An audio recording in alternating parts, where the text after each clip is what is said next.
Param Pujya Swamiji, the gathered family. As Bhavat said so beautifully, yes, of course, we have dignitaries with us.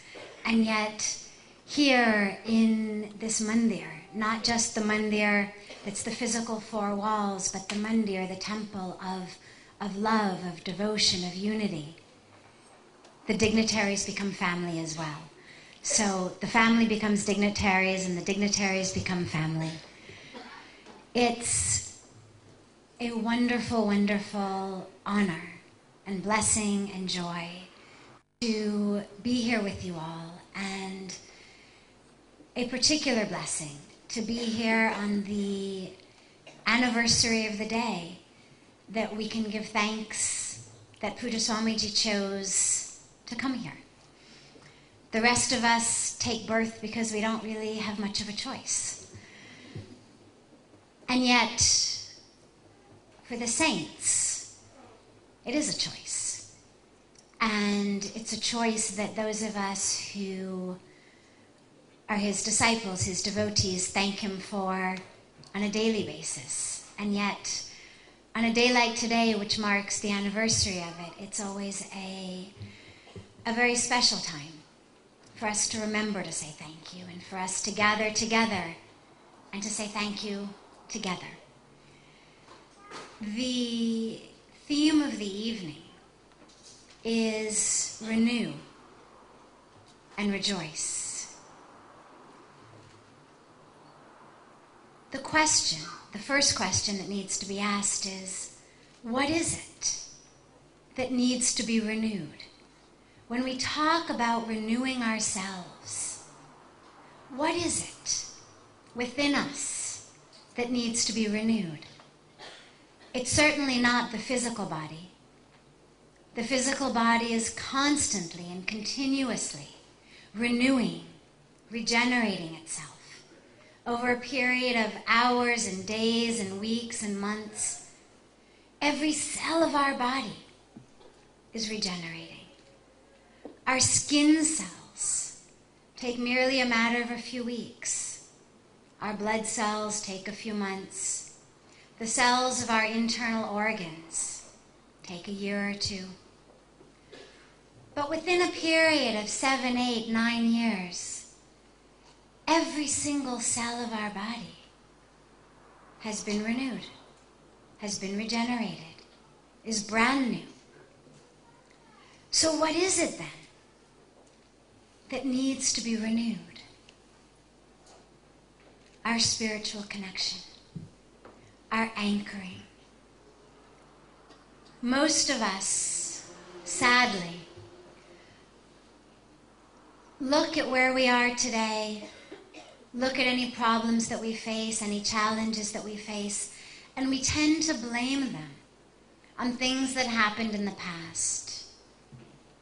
I was betrayed, I was cheated, I was lied to, I was abused, I was abandoned.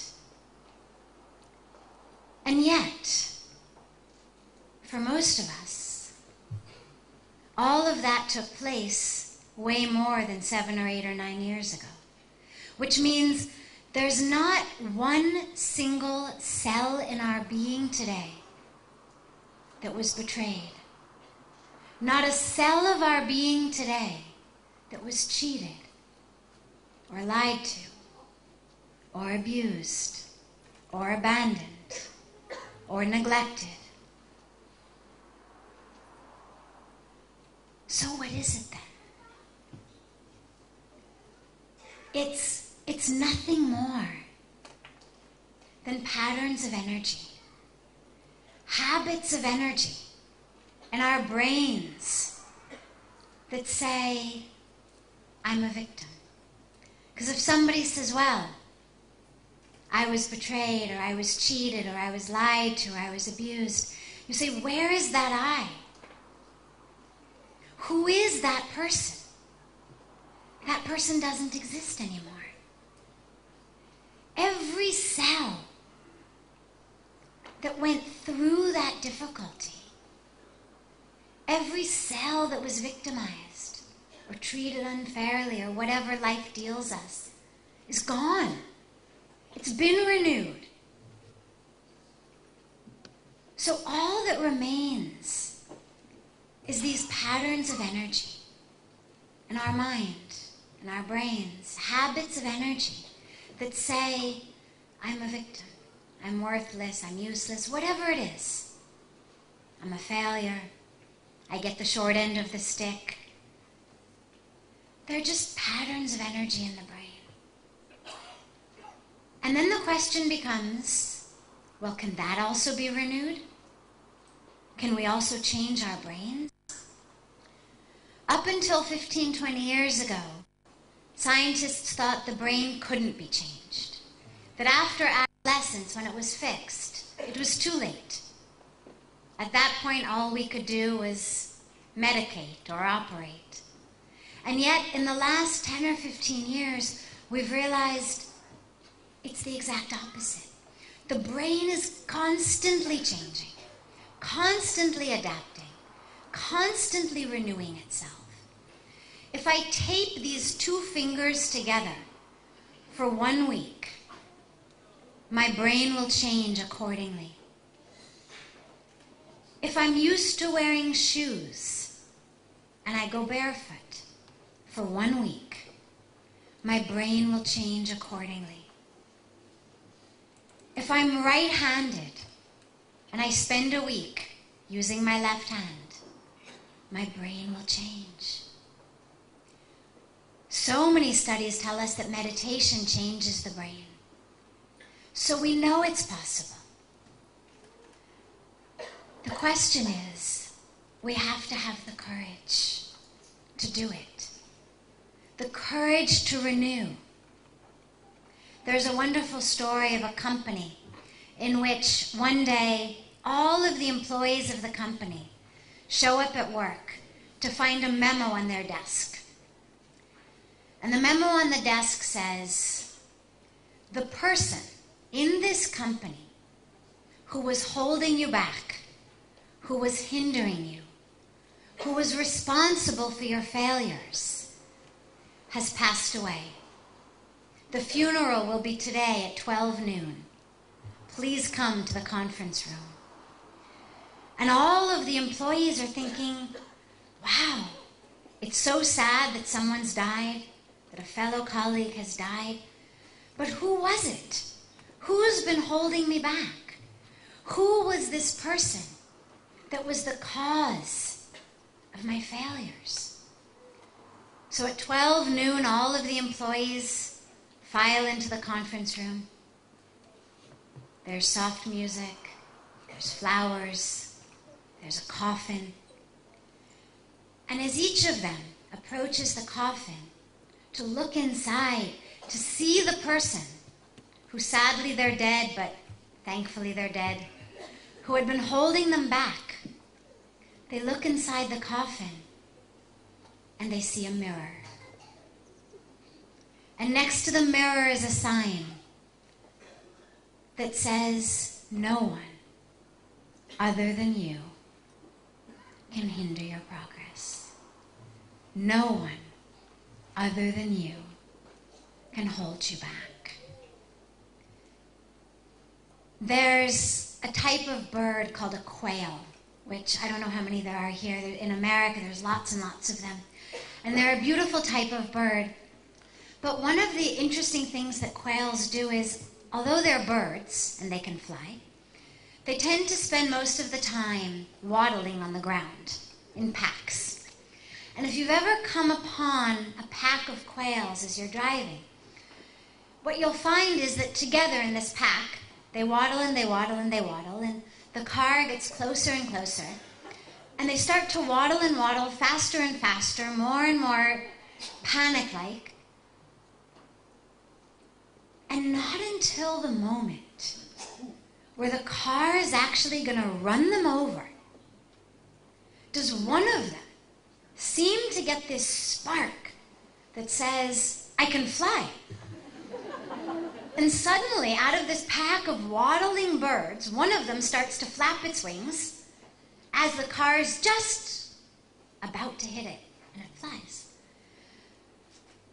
And instantaneously, The rest of the pack watches it and thinks, or I'm assuming what they think, wow, if he can fly, I guess we can fly. Because amazing, in a period of just a few seconds, suddenly, the whole pack is flapping their wings and flying. And as you sit in the car, you think, you silly birds. Like, why in the world do you wait until this car is about to run you over? You're a bird, fly. Why are you waddling on the ground?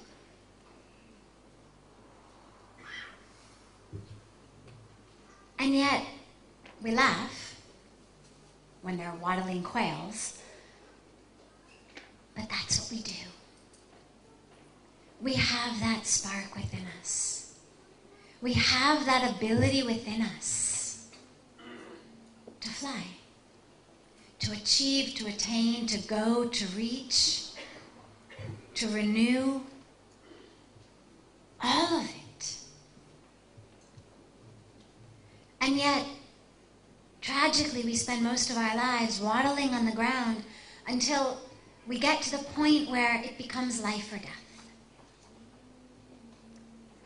Or our life depends upon it. And then if we're lucky, if we have the grace of a guru, then we realize we'll flap our wings and we can fly. But what we have to is for us. That which we do in his name is not for him. It's for us. He doesn't need our faith. He doesn't need our devotion. We need it. It's his gift to us. Bhavat was telling about the Clean, Green, and Serene program, and I just want to take a moment because it's actually a beautiful story about Pujya Swamiji's birthday. A few days ago, we were at the Solanki house and we were speaking with Kalpesh Bhai and Shailesh Bhai about Pujya Swamiji's projects, and particularly the project about cleaning Mother Ganga. And they asked him, Pujya Swamiji, on your birthday, what can we give you? What do you want from all of us? What is your message? And he said, toilets and trees. On the banks of Ganga, where he's running this huge program that begins in Gomukh at the glacier and ends at Ganga Sagar in the ocean. The program is multifaceted. You have the details on your chair, but what he's focused on now is what he calls the T3 program. Toilets, trees, and taps. If you talk about removing the pollution, you have to give people somewhere to go. We need the trees to replenish the soil, to prevent erosion, to replenish the flora and the fauna. And of course the taps, to bring the gift of water to people living on her banks and yet who don't have water. This is what his life truly stands for. So as we're here, as we offer our love, our devotion, our pranams at his holy feet, let us remember that the gift is really for us. He just sits here and allows us to believe that we're doing it for him. But that's also his grace.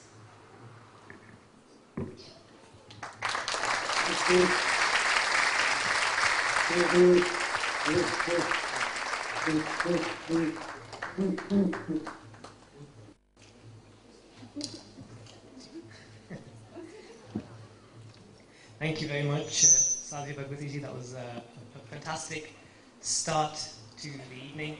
And this is the point where we now come to the Wizard of Oz, and he shows us how to find that knowledge and that bhakti and that in our journey forward. So, without wasting any more time, may I please request Pujya Swamiji to share with us his words of wisdom.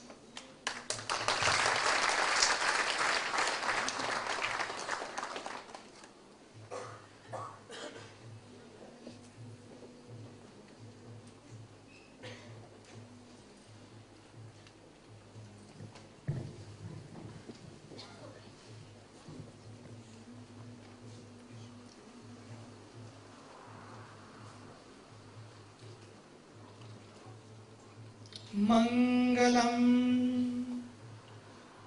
भगवान विष्णु मंगलम गरुड़ध्वज मंगलम पुंडरीकाक्षो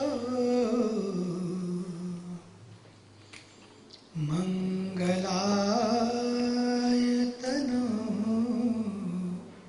हरि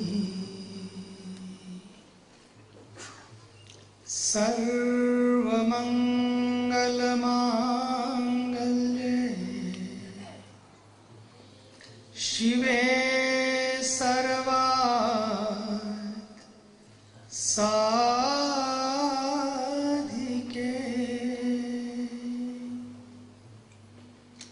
शरण्ये त्र्यंबके गौरी नारायणी नमोस्तुते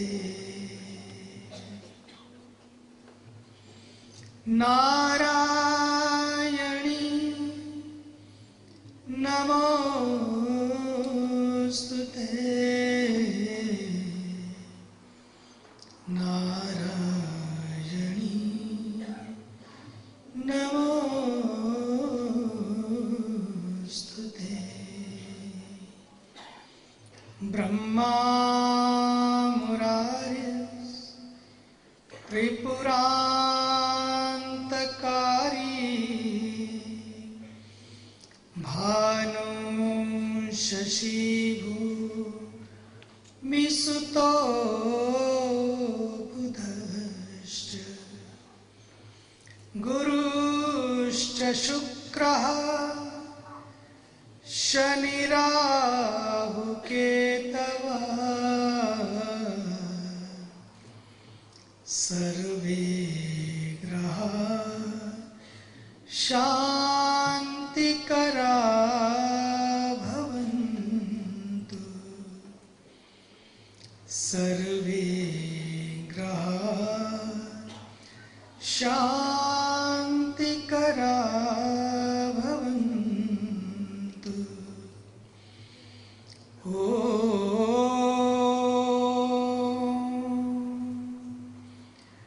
हसतो मा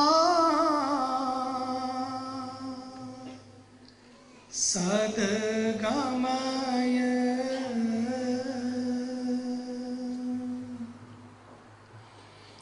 तमसो मा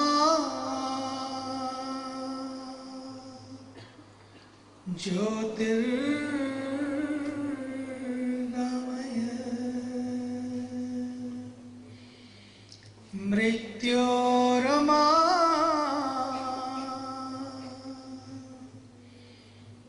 अमृतं गमय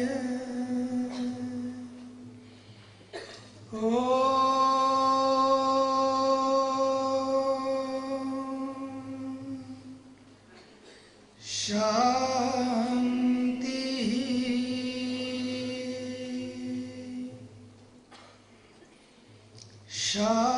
शांति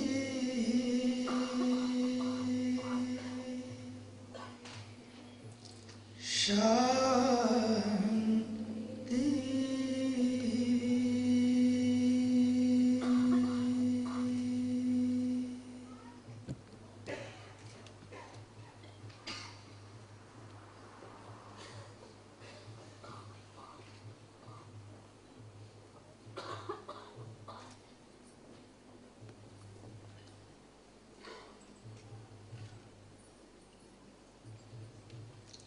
Dear Divine Souls, respected Sri Ram Babaji, respected Sadhvi Bhagawati Ji, honorable dignitaries, Matri Shakti Vadilo, my sisters and brothers.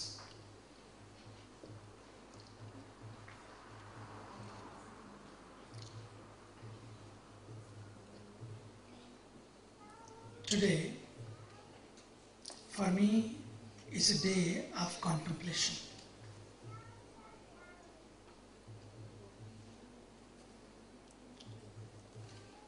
A day for me to make a balance sheet of 59 years.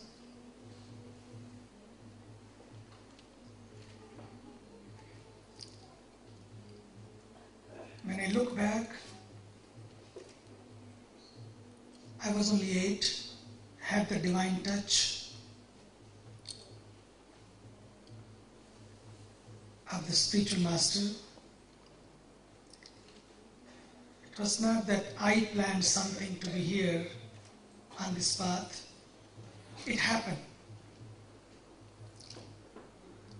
And it was a divine plan.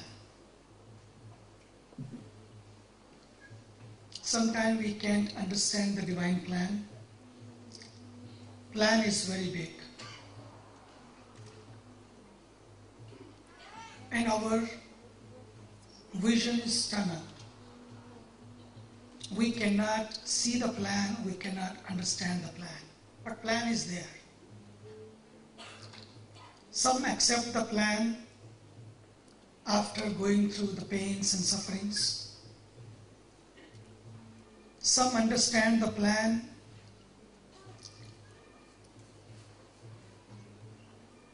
after having so many experiences, going through so many experiences.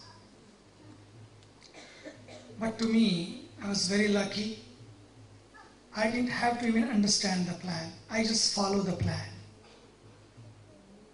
And that comes with the blessings of the parents, their sanskaras, their values, and the blessing of the master, the grace of the guru, which took me to that path, and today I can share with you. No regrets, such a divine plan, such a beautiful plan, and it's for everybody like that. If you follow the plan, accept the plan, things blossoms. It's not that you have to keep looking for, to renew, to rejoice. Life becomes a joy. Life becomes peace. Life becomes moksha. મને તો એમ લાગે છે, સાચું કહું છું તમને, એવું જ છે,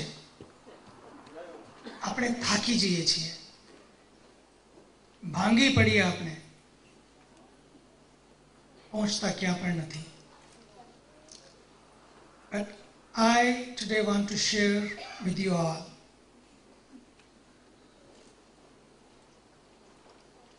when you sit in your cars. Today I saw in the GPS system. Before he started the GPS system, he pushed the button and there was a button accept.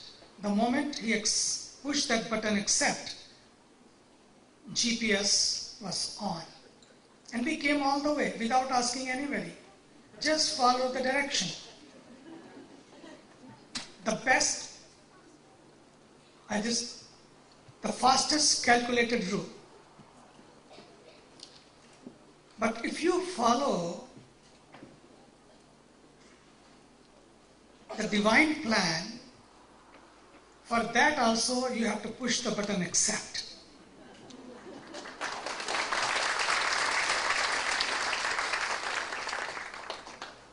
It's not only the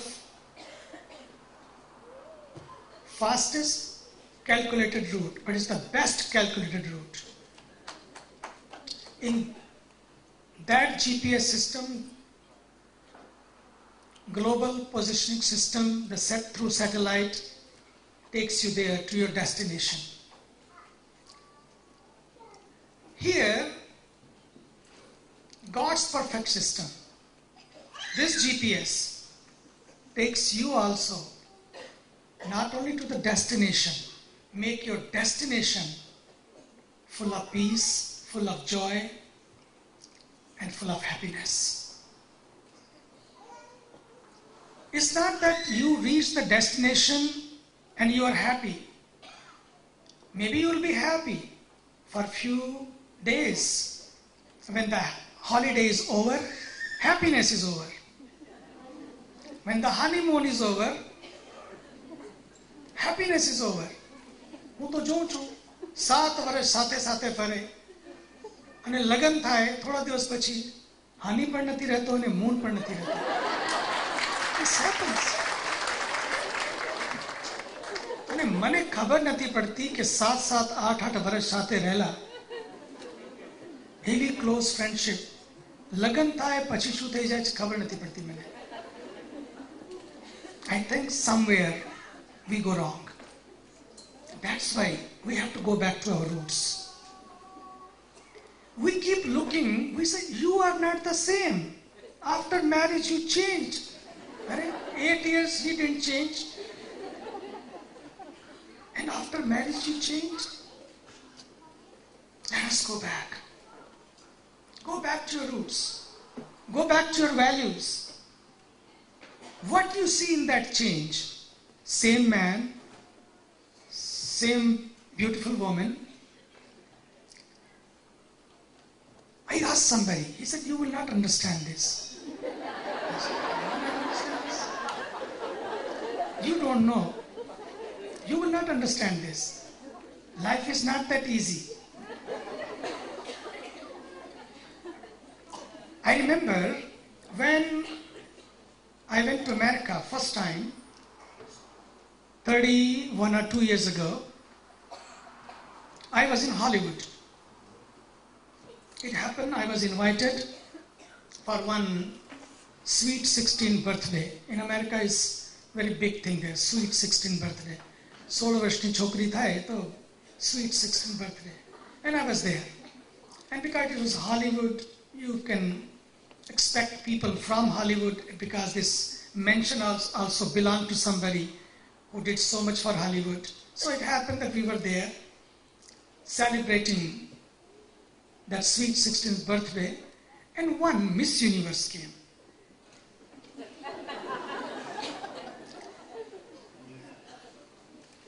She was also in the satsang because there was question answer session going on after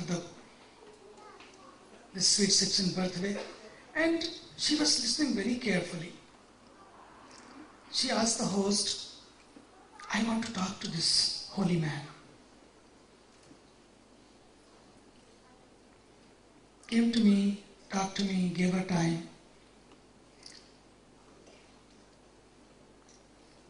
And she was with me for half an hour. In the meantime, I came to know she's just married 6 months ago, and husband also is with her. And he was very concerned. Holy man and Miss Universe. Half an hour. She has not spent that half an hour that closely with me. And he was very concerned. And he asked the host, I also want to talk to holy man. Now she goes out, he comes in. First question, what she was talking to you? I said, it's all private. We don't share. It's all secret, all private. You just ask me questions about you. But he said, I am concerned. She's my wife. What she was talking about. What she was talking about. Again, I requested, this is all private. But he insisted. I said, she was talking so nice of you. You are so wonderful. You're so good. He said, what? I said, believe me. She was all talking about you. Half an hour, nothing about her. I said, not. All about you. She wanted me to pray for you, to bless you. She wanted some mantra. Just you can stay happy. You can stay in peace.